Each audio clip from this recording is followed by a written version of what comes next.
கதை ஒண்ணு சொல்ல வந்தேங்க, காது கொடுத்து கேட்டு பாருங்க. ஐயா அம்மா கதை ஒண்ணு சொல்ல வந்தேங்க, காது கொடுத்து கேட்டு பாருங்க. இயேசு சாமி சொன்ன கதைங்க, இயேசு சாமி சொன்ன கதைங்க. இன்னைக்கு நடப்புல நடக்குதுங்க, இன்னைக்கு நடப்புல நடக்குதுங்க. ஐயா அம்மா கதை ஒண்ணு சொல்ல வந்தேங்க, காது கொடுத்து கேட்டு பாருங்க. ஐயா அம்மா கதை ஒண்ணு சொல்ல வந்தேங்க.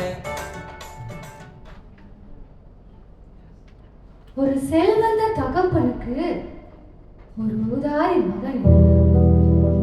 அவன் பேரு பீட்டர். அவன் தன்னோட அப்பாவோட சொத்தை எல்லாத்தையுமே ஊதாரித்தனமா செலவழிச்சு தன் நண்பர்களோட சந்தோஷமா வாழ்ந்து வந்தான்.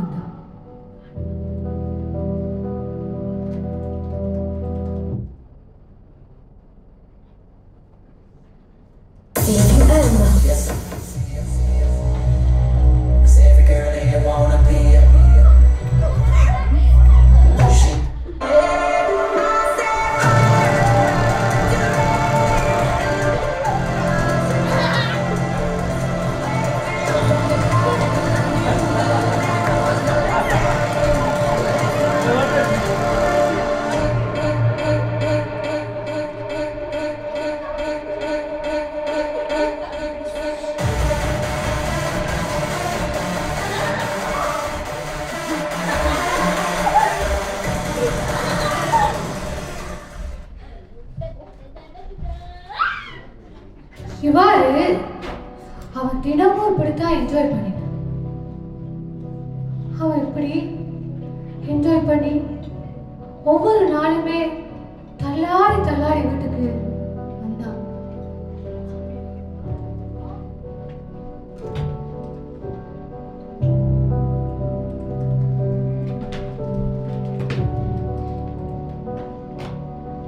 அவன் இப்படி வீட்டுக்கு தள்ளாடி தள்ளாடி வர்றத அப்பா பார்த்து மிகுந்த கவலை அடைந்தார். அவரால் இந்த வேதனையை தினமும் தாங்க முடியல. ஏன்னா அப்பா ரொம்ப பாசம் வச்சிருந்தார். தன்னோட ஒரு மகன் இப்படி போனதை நினைச்சு அப்பா மிகுந்த கவலையா இருந்தார். அப்பா தன்னோட மகனுக்காக எப்படி தன்னோட பிள்ளைகளுக்காக ஒவ்வொரு நாளும் ஆண்டவரிடத்துல ஜெபம் பண்ணினாரோ, அது போல இந்த அப்பாவும் தன்னோட பிள்ளைக்காக ஒவ்வொரு நாளும் ஆண்டவரிடத்துல ஜெபம் செய்தார். ஒவ்வொரு நாளும் அவரோட ஜெபம் அதிகரிச்சுட்டு தான் இருந்தது.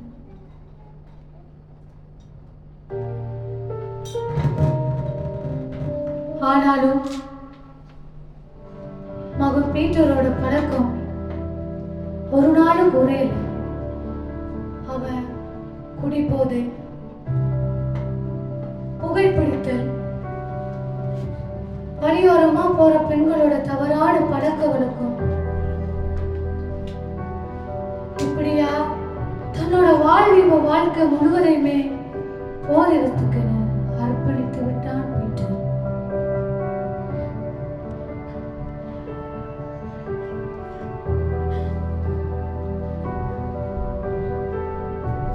ஒரு நாள் அவன் கையில உள்ள பணம் எல்லாம் முழுவதுமே செலவழிஞ்சதும் அவன் மிகுந்த கலக்கம் அடைந்தான்.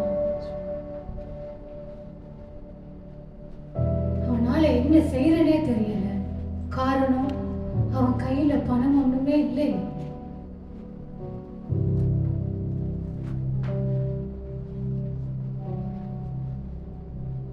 ஒரு கட்டத்துல அவன் கையில உள்ள பணமெல்லாம் செலவழிஞ்சதும் அவனும் அவனோட நண்பரும் சேர்ந்து திருட ஆரம்பித்து விட்டார்கள்.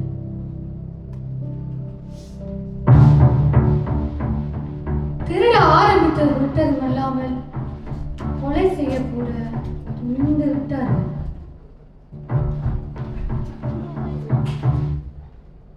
தங்கள் அறியாம கொலை செய்ததை நினைச்சு இருவருமே கலக்கம் அடைகிறார்கள்.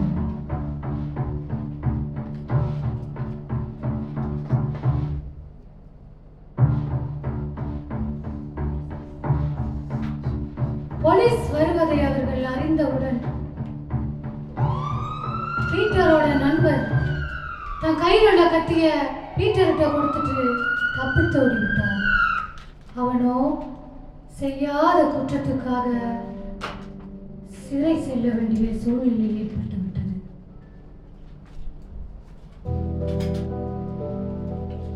இறுதியிலே அவன் சிறையில் அடைக்கப்படுகிறான்.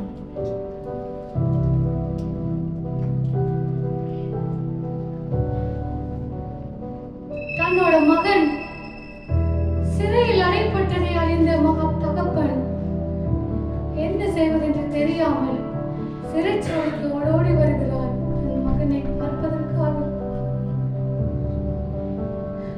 தன்னோட மகனுக்காக போலீஸ் அதிகாரியிடம் கெஞ்சி மன்றாடுகிறார் அப்பா. இருந்த போதிலும் எந்த பயனும் இல்லை. ஏனெனில் அவன் செய்தது கொலை குற்றம்.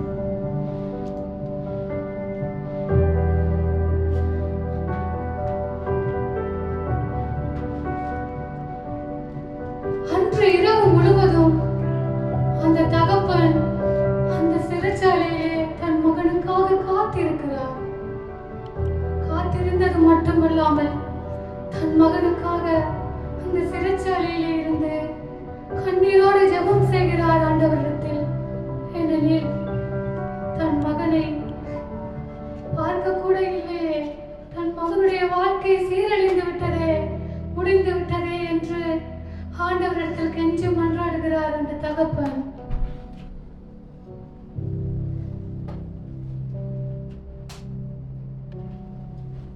ஒரு நாள் வந்தது. பீட்டருடைய குற்றம் நிரூபணமாக்கப்பட்டது. அவனுக்கான தூக்கு தண்டனை காரியங்கள் நடந்தேறுகிறது.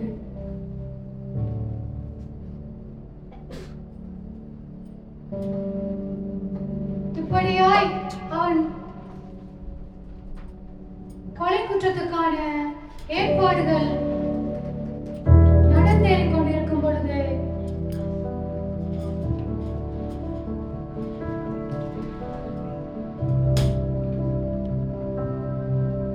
சடுதியிலே ஒரு அற்புதம் நடந்திருக்கிறது.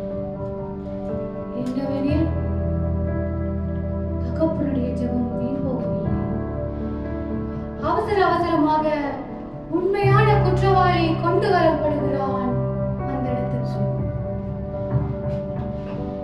அங்கே கொலை குற்றவாளி இவன் தான் என்று கலந்துரையாடப்படுகிறது.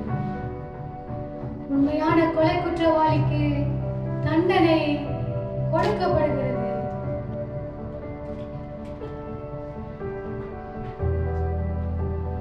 நிரபராதியாகிய பீட்டர் விடுதலை செய்யப்படுகிறார்.